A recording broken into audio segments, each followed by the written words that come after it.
Good morning student बच्चों। आज की वर्चुअल क्लास में मैं आपको हिंदी ज्ञान सागर पाठ 9 सवाल के जवाब का अभ्यास कार्य करवाने जा रही हूँ।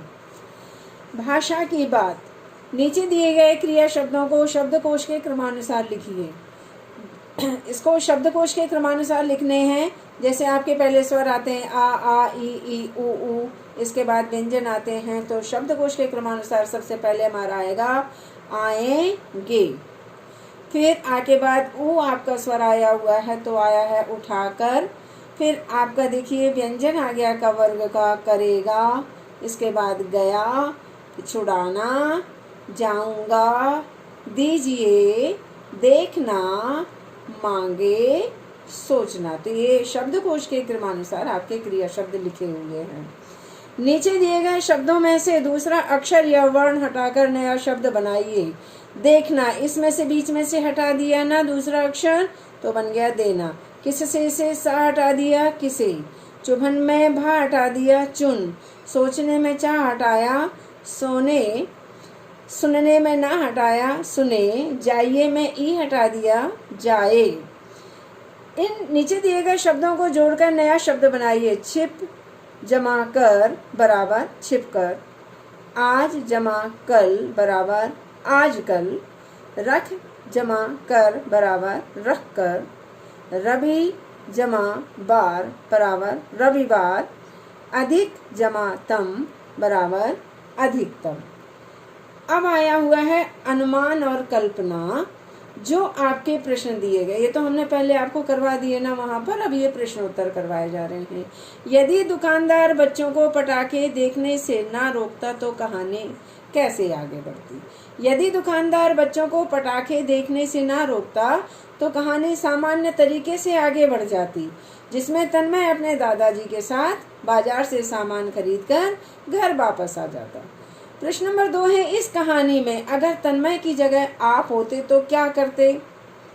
इस कहानी में अगर मैं तन्मय की जगह होता तो मैं भी उस दुकानदार को आड़े हाथों लेता और उन सभी बच्चों से माफी मंगवाता जिन पर दुकानदार ने हाथ उठाया था।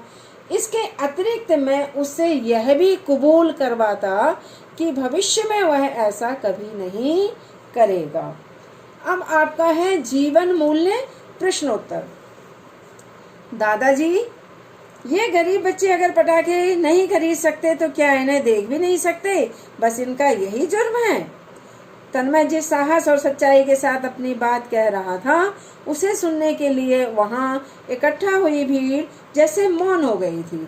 तो प्रश्न है, बाजार में मिलने वाले सारे सामान को देखने का हक सबको बराबर मिलना चाहिए, क्यों।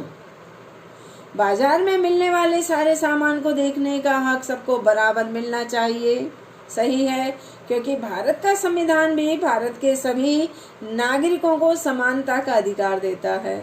सभी लोगों को क्रय शक्ति यानी खरीदने की परचेजिंग पावर बराबर ना होने के बाद भी चीजों को खरीदने की इच्छा सभी में होती है और इसी इच्छा के कारण वे उन चीजों को बाद में खरीद सकते हैं। तो जब देखेंगे तभी तो खरीदेंगे, इसलिए सभी को बराबर का अधिकार मिलना चाहिए। यही संविधान में है कि सभी नागरिक समान हैं। सच्चाई और साहस के बल पर हम किसी भी परिस्थिति का सामना कैसे कर सकते हैं। सच्चाई और साहस के बल पर किसी भी परिस्थिति का सामना कर सकते हैं, क्योंकि सच्चाई को साबित करने में थोड़ी मुश्किलें भले ही आ सकती हैं, पर यह असंभव नहीं है। सच्चाई की हमेशा जीत होती है, इसलिए कहा गया है सत्यमेव जयते, कि सत्य की ही हमेशा जीत होती है। तो बच्चों, आपको ये जो प्रश्नोत्तर दिए गए हैं, ये जो अभ्यास कार्य करवाया गया, ये याद करना है। यही आपका गृह कार्य है। धन्यवाद।